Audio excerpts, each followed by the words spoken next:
Chapter 2 Stupid Pet Tricks 2 weeks passed. Nothing happened. Mr. Gore didn't have to leave school to change his clothes. Mrs. Hernandez didn't have to call 911. And David Letterman didn't phone Tony. Everything was peaceful until the first day of Pet Week. Kids jabbered excitedly as they entered the classroom and took their seats.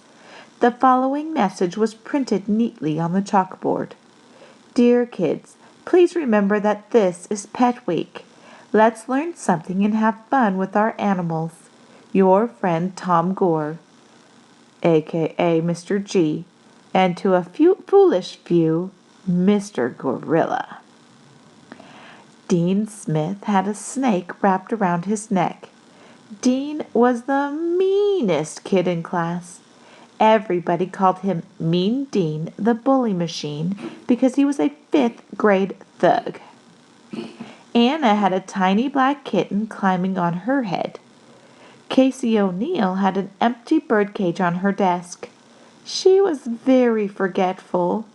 Everybody called her Spacey Casey, which wasn't totally true because she was the only kid in class who could do multiplication problems in her head.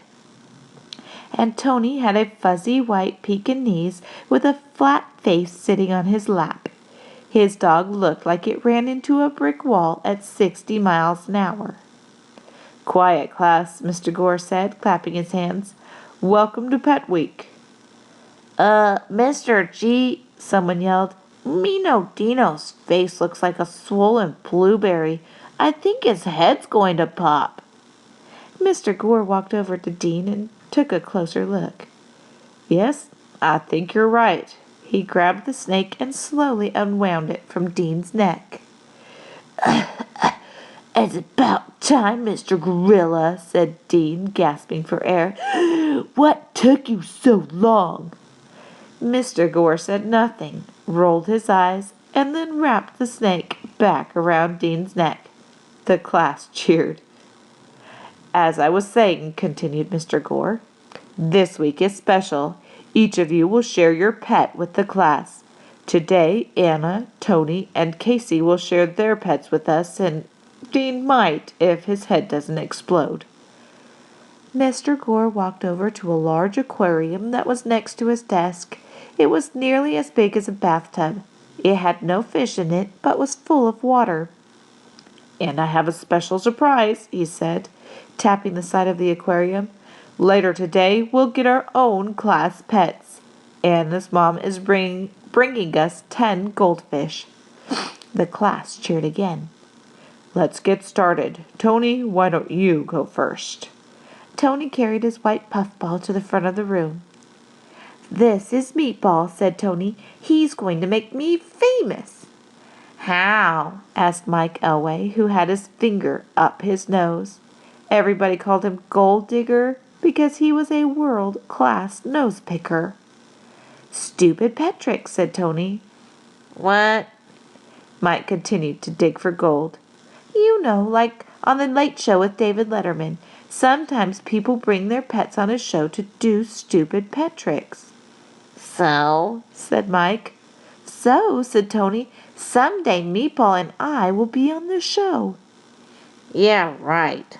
Mike wasn't convinced. Mr. Gore was getting impatient. Let's get started. My assistant will now get our props, said Tony. Mo disappeared into the hallway and returned dragging a miniature trampoline. He placed it halfway between the hallway door and Mr. Gore's desk. Then he pulled 2 bandanas out of his back pocket. TB, I don't like the look of this. Mr. Gore's voice sounded funny. Don't worry, said Tony. Everything's under control. My assistant will explain. Mo bowed before the class. Ladies and gentlemen, you will now see an amazing trick. I will blindfold Meatball. He will run and leap into the trampoline, flip through the air, and then land in TB's arms. The real trick is that TB will also be blindfolded. Wow, said Anna as her kitten jumped onto Dean's head. Cool, said Mike as he jammed his finger as far as possible up his nose. Beautiful, mumbled Casey as she stared at her empty birdcage. Stupid, gasped Dean as he struggled to free his head from the kitten and the snake. Exactly, said Tony. Stupid pet tricks. David Letterman is really going to love this. I have the feeling I won't. Mr. Gore folded his arms over his huge chest and then sat on a corner of his desk. Mo blindfolded Tony and stood him next to Mr. Gore's desk facing the trampoline. Mo blindfolded Meatball and carried him out into the hallway. He placed the dog on the floor facing the trampoline. Go, said Mo. Meatball raced into the classroom. Jump, said Mo. Meatball leaped into the air, came down and landed perfectly on the trampoline. He bounced off it and flipped through the air like an Olympic gymnast. Tony waited with open arms.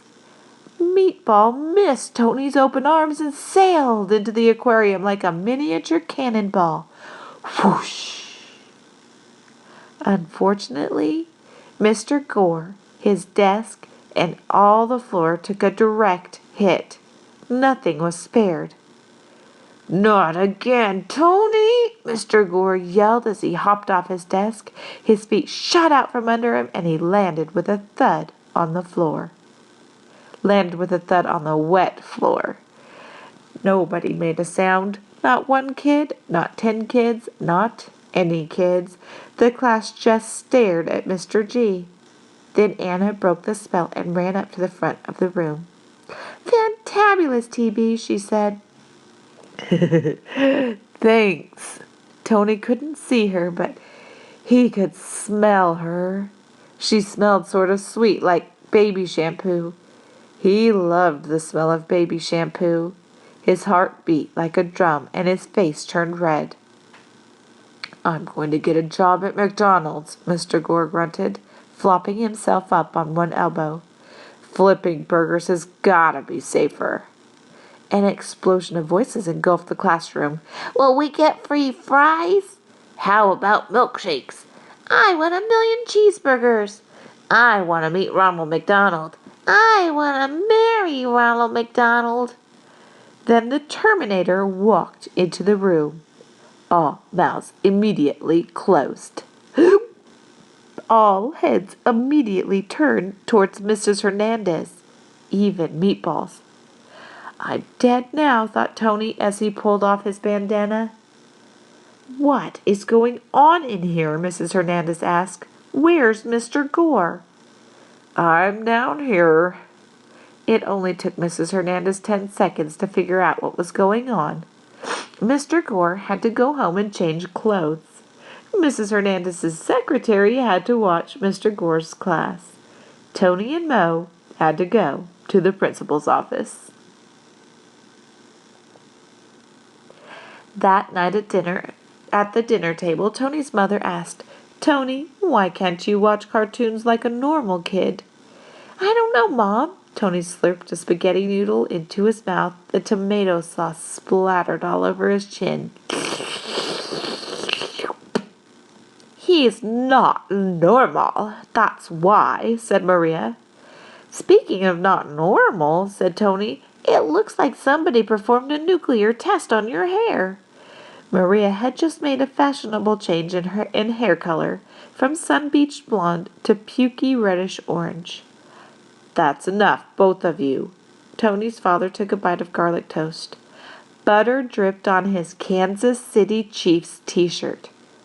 As for you, Mr. Madison, Mrs. Hernandez informed me that you'll be missing recess for a week and will clean hamster cages instead. Was it worth it? Well, I guess not, Tony hesitated. You guess not? Listen closely, young man. I don't want any more calls from Mrs. Hernandez. Do you understand? Yes, sir, said Tony. And Maria, please boycott future nuclear tests on your hair. Yes, sir, said Maria. May I be excused? Asked Tony. I'm going to write another letter to David Letterman. Yes, you may, said Tony's mother, after you load the dishwasher. And for your information, you'll be doing the dishes by yourself all week. And I suggest that you don't test our patience any further." "Yes, ma'am." "Keep up the good work, T.B.," Maria snickered.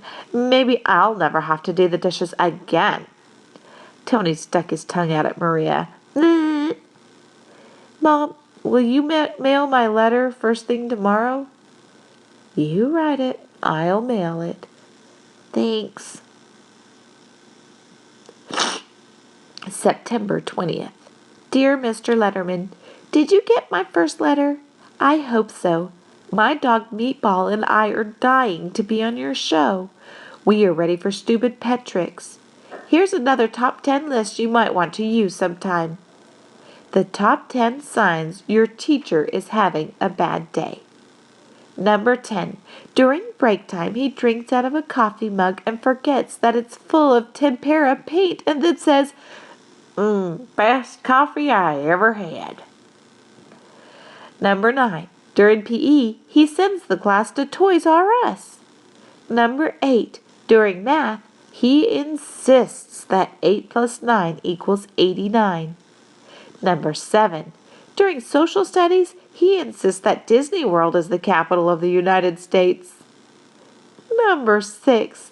During science, he insists that babies come from Mars. Number 5. During reading, he insists that Harry Potter is really you-know-who. Number 4. During a faculty meeting, he calls the principal the Terminator instead of her real name. Number 3. During an art lesson, he staples his tongue to the bulletin board instead of your class's projects. Number 2. During homeroom, he fills out the school attendance slip and writes his name on the top of the absent list. Number 1. During pet week, he takes a shower in class instead of at home. Sincerely, Tony Baloney. P.S. Number 1 really happened. Call me and I'll explain. My phone number is 816-555-0942. I can't wait to be on your show. By the way, my mom records your show for me and I watch it after school every day. And when I'm really bored, I watch old Late Show reruns on cable.